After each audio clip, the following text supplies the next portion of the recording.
Hello, hello, shalom. Shalom, shalom, shalom, friends.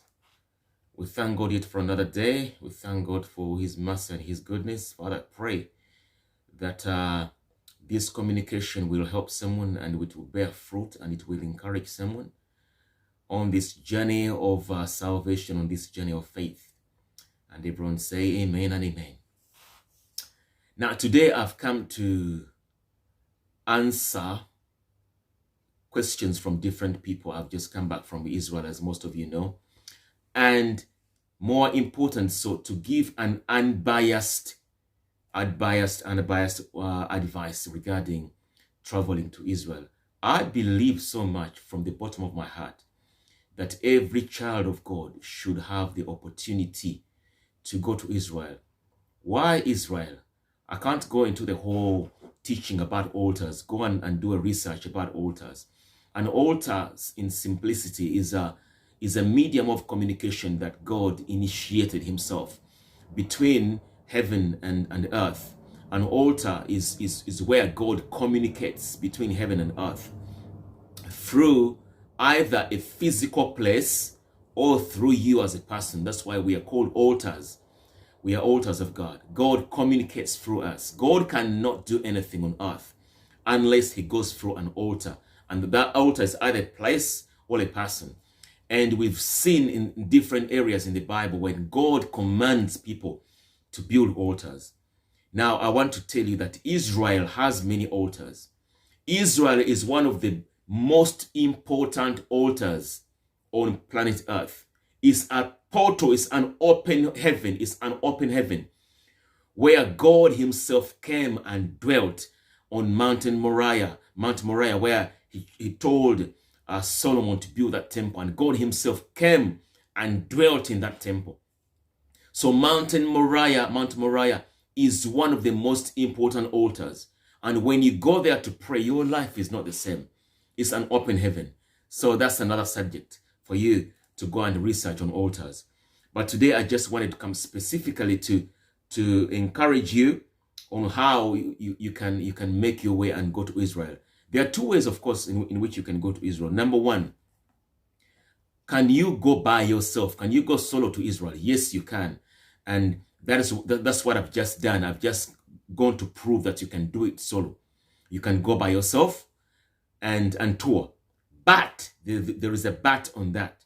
Before you go by yourself, Israel is very complex. It's a very complex country. So you need to have made so much research. I am sitting on like 6 years of in-depth research on Israel. So before I went, I had so much knowledge with me. I was armed with knowledge. And all I went to do is to turn that knowledge into reality. So you must be knowledgeable before you can go on your own. So the second way in which you can go is you can go with a tour company. And there are people who are organizing tours to Israel. There is a but again, but they have made it so expensive and unbelievably expensive for people to go that people have given up going to Israel because it's so expensive. And this is where I come in. We've come to break this mold, to make it possible for people to go to Israel. The only thing we can do while we're still alive, my brother, my sister, the only thing you can do is to use any talent God has given you. To use anything that God has given you to bless other people. One of my talents that God has given me is travel. Not very, very many people are brave enough to go to a country where they have never been and just begin to walk around. It takes brevity, it takes a lot of experience, and it takes practice. And that's my talent. I can go to any country. Give me any country. I can go to any country and survive. So what I can do is to encourage you. Come with me and I show you. Come with me how we can do this. So that's I want to give back on my 20 years. I have 20 years experience in travel, and that's what I'm using now to bless back people, to turn this into a blessing. Now, Israel, yes. Is Israel expensive? Question is Israel expensive? Yes, it's a yes and a no. Israel as a country, when you get on ground, yes, it's very expensive. The cost of living is very expensive, depending on the 5 needs of a traveler. The 5 needs of a traveler are: number 1, flights. Flights to Israel, very cheap. You can get a flight to Israel via EasyJet, via Wizz Air, very cheap. You can get a flight to Israel. Flights are very cheap. Number 2, accommodation. When you get on the ground, accommodation is very expensive, depending where you choose to live. West Jerusalem, which is the Jewish side, is extremely expensive. East Jerusalem is affordable. So you choose where to live. Any city you go to across the world, whether it's Dubai, whatever, always has an expensive side and an affordable side. And you need to look out to find what's affordable for you. So you can always make way in that. Food, let's go to food. Food in Israel is one of the most expensive things. I'll give you an example by comparison. An average McDonald's meal in the UK is about £7. In Israel, it starts from about £13-14. An average meal, say for example, in a Chinese restaurant in the UK is about £5. In Israel, it's £12 upwards. Food is very expensive. That's one thing. Food is very expensive. But again, you can find ways to survive. You can decide to go self-catering and you cook for yourself. There are always ways. Number three vital thing, when you land in any country, what you need is your phone. You need internet. You need a SIM card. If you buy your SIM card at the airport, it's very expensive, and they do that intentionally. A SIM card at the airport will set you back £34. But I discovered later, having bought the SIM card at the airport, that when you go on ground into Jerusalem, you can go in any little shop or these phone shops, and you can get a SIM for even about £12. Yeah? So it's all about knowing. That's why it's so key for any person, before they can organize to take people to any country, that they go and find out on ground how things are. That's what I'm doing.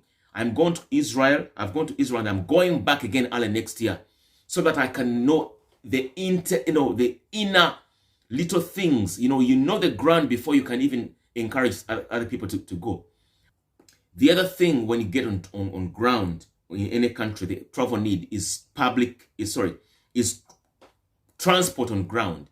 This includes public transport, or if you want to hire a car, or if you want to use a local tour company. Hiring a car in Israel is very expensive. I'll give you an example. When you go to Europe, like Spain, Greece, whatever, it can cost you £120 for the entire week, 7 days to hire a car. In Israel, it will cost you, the cost of hiring a car for a week in Europe is what it is going to cost you in Israel. So a minibus, to hire a minibus in Turkey, a 10-seater, it can cost you £200, £250 for an entire week. In Israel, hiring a minibus for a car, £500 for 1 day. 500. That is expensive. So on the other hand, public transport is more affordable. Compared to the UK, public transport is more affordable. A bus ride in Israel is about 5 shekels, 5 shekels 90, which is about £1.40 in the UK. And you have 90 minutes to switch buses. You can switch from one bus to another, or you can switch from a tram to a bus within 90 minutes before you can pay again, just like it is in London, where you have 60 minutes to switch between buses. And so public transport is very affordable compared to Europe or the UK. So you can afford to do that. Now, when should you go to Israel is a very big question. When should you go to Israel? If you see any person organizing a tour to Israel between the months of late May, June, July, August, and early September, don't even try it. Israel can be so hot. If you've been to countries like Dubai, if you've been to to Turkey, you know exactly what I'm talking about. Israel can be very hot in summer. Don't even try it. If you go with a tour company, that means you will be stuck between your coach and the site. So you move from your coach straight to the site for about 5 minutes because you can't walk that much back to your coach. But you need to go to a country where you have the freedom to walk about, and see stuff without being hit by the heat, without being literally in the midst of Gehenna or Gehenna of heat. So the best time to go to Israel is end middle October, or October, November, and December. Mid-December and Jan can be cold, but still it's not as cold as the UK. And the other months is from February, March, and April. There you'll get nice weather, good weather. You can imagine, I have been to Israel in November, end of November, literally. And I went to the Dead Sea, and the water was warm. There was no, you could go in the sea, comfortably in the sea. Yet when we go to Europe, you can even go in summer and you go into the sea and the water is cold. So imagine if the water was warm in November, how can that be in July or August? You can't even step your foot in there. So please know exactly when to go. When to go is very vital. Amen. So next year, I am organizing people who want to come with me next year around October, November. I'll put out the dates. Now, these days, things are very, very unpredictable. Life is very unpredictable. So it's not always wise, as I don't find it wise, to stake your money with a travel company. What I'm going to do, most travel companies have a minimum number of people, and most of them, they say 15. They work from 15 upwards. Now, that's the second thing that I want to break down. That I should be able to take as small as 5 people. If I get 5 people, we get on flight and I'll take you. You can come with me.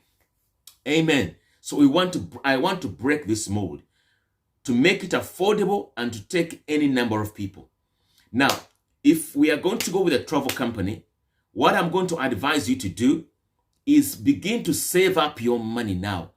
I want to see that we can do a 10-day tour. We can do a 10-day tour below £1,500. That we can tour the entire country for 7 days. And then you can also allow another 3 days for yourself to just chill out. Allow 3 days. You can go to Tel Aviv on the beaches. You can go and visit other places, because on the tour, you can't, you can't see everything. You need time for yourself to go and just chill out. So I believe we can do a 10-day tour under 1,500, inclusive flights. Now, most travel companies are going to tell you 2,800, 3,000 pounds for a 7-day tour. We want to break this mold and make it affordable.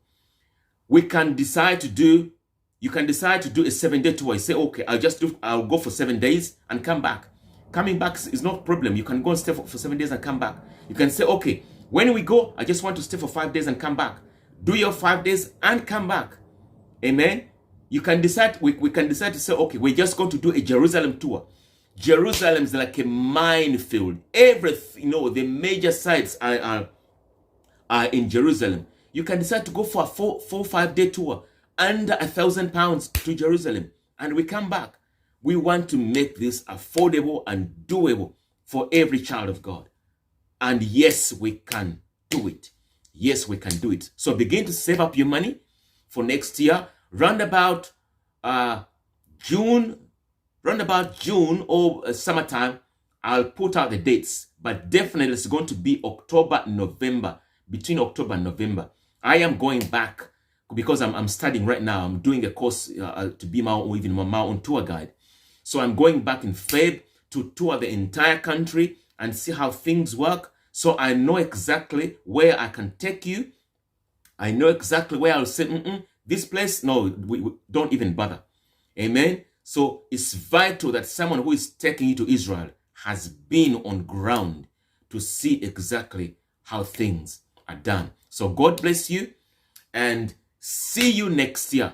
Begin to save up your money. October, November, we go to Israel, and we're going to make it affordable and doable in the name of Yeshua. God bless you and have a brilliant week. Amen and amen.